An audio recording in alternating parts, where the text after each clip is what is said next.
നമസ്കാരം. ലുട്ടാപ്പിയെ അറിയാത്തവരുണ്ടോ കേരളത്തിൽ എന്ന് ചോദിച്ചാൽ ഇല്ല എന്നുള്ളതാണ്. ലുട്ടാപ്പിയെ ഏറ്റവും അധികം രസകരമായി വിവരിച്ചിട്ടുള്ള ആളാരാണ്?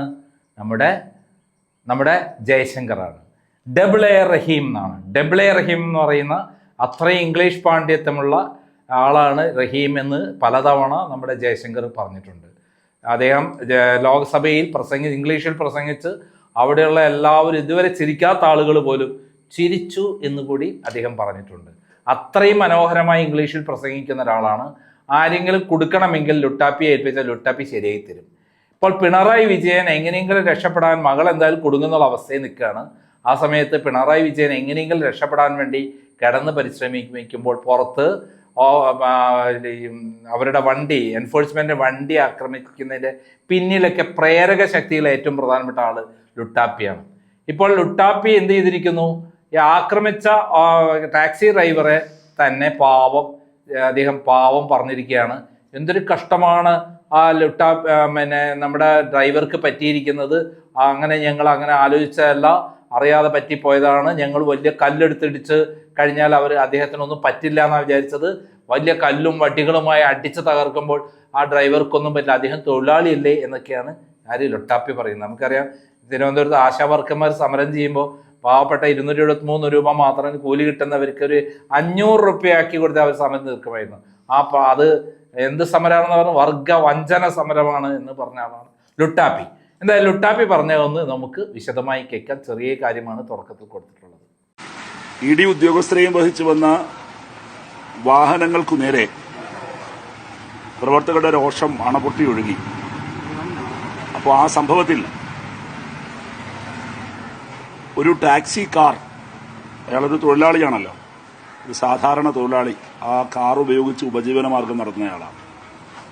അപ്പൊ ഈ വലിയ പ്രതിഷേധത്തിനും രോഷത്തിനുമിടയിലെ ആൾക്കൂട്ടത്തിനിടയിൽപ്പെട്ടുപോയ ആ കാർ നല്ല കേടുപാടുകൾ പറ്റി. വലിയ നിലയിലാണ് ആ കാറിന് കേടുപാടുകൾ പറ്റിയത്. അയാൾക്കും പരിക്കേൽക്കുന്ന നിലയുണ്ടായി. അപ്പൊ ഒരു തൊഴിലാളി എന്ന നിലയിൽ ആ തൊഴിലാളിയുടെ ഉപജീവന മാർഗം ആക്രമിക്കപ്പെട്ടു എന്നുള്ളതിൽ CPIM എന്നൊരു പാർട്ടിക്ക് അതിൻ്റെതായ ഒരു ധാർമ്മികതയുണ്ട് എന്ന് ഞങ്ങൾ തിരിച്ചറിയുന്നു. അതിന്റെ ഭാഗമായി ഇന്ന് രാവിലെ തന്നെ അദ്ദേഹത്തെ, CPIMന്റെ പ്രമുഖരായ നേതാക്കൾ അദ്ദേഹത്തെ വിളിച്ചു. ആ വിവരം നിങ്ങളോട് പറയാനാണ് ഈ മാധ്യമ നിങ്ങളെ കണ്ടത്. സഖാവ് ബിജോയും അതോടൊപ്പം തന്നെ സഖാവ് കടകംപള്ളി സുരേന്ദ്രനും രണ്ടുപേരും ആ ചെറുപ്പക്കാരനുമായി സംസാരിക്കുകയും അദ്ദേഹം ഞങ്ങളെ കാണുകയും ഞങ്ങൾ ഒരുമിച്ച് അദ്ദേഹവുമായി സംസാരിച്ച് അദ്ദേഹത്തിന്റെ ആശങ്കകൾ കേൾക്കുകയും അദ്ദേഹത്തെ സാന്ത്വനിപ്പിക്കുകയും ഒക്കെ ചെയ്തിട്ടുണ്ട്.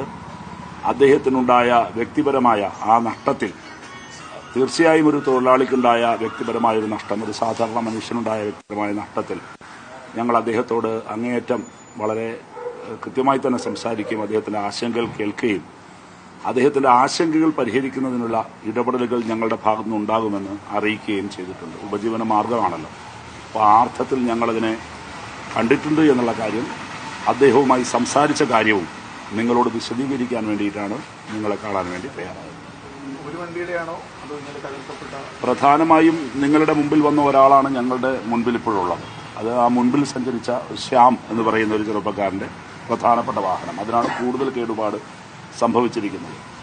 മറ്റുള്ള ആളുകളെ അവർക്ക് തന്നെ അറിയാമെന്ന് പറഞ്ഞു, അവരെയും ഞങ്ങൾ കാണാൻ ശ്രമിക്കുന്നുണ്ട്. ഏറ്റവും കൂടുതൽ കേടുപാടുണ്ടായത് ഈ പറയുന്ന ചെറുപ്പക്കാരനാണ്. അദ്ദേഹത്തിന്റെ ആ യഥാർത്ഥ മാധ്യമങ്ങളോടും ഞങ്ങൾക്ക് കാര്യത്തിൽ നന്ദിയുണ്ട്. അദ്ദേഹത്തിന്റെ ആ ഒരു അവസ്ഥ സമൂഹത്തിന് മുമ്പിൽ അറിയിക്കുന്നതിൽ നിങ്ങളും വഹിച്ച പങ്കിന് ഞങ്ങൾ ശ്ലാഘിക്കുകയാണ്. ഞങ്ങളും അക്കാര്യത്തിൽ ഞങ്ങളുടെ ഒരു രാഷ്ട്രീയ പാർട്ടി എന്നുള്ള നിലയിൽ CPIMനെ പോലൊരു തൊഴിലാളി വർഗ പാർട്ടി ഞങ്ങളുടെ ഉത്തരവാദിത്തമാണ്. അതൊന്ന് തിരിച്ചറിഞ്ഞാണ് ഞങ്ങൾ കൂട്ടായി ആലോചിച്ച് ആ ചെറുപ്പക്കാരനുമായി ഞങ്ങൾ നേരിട്ട് സംസാരിച്ചു. ശരി,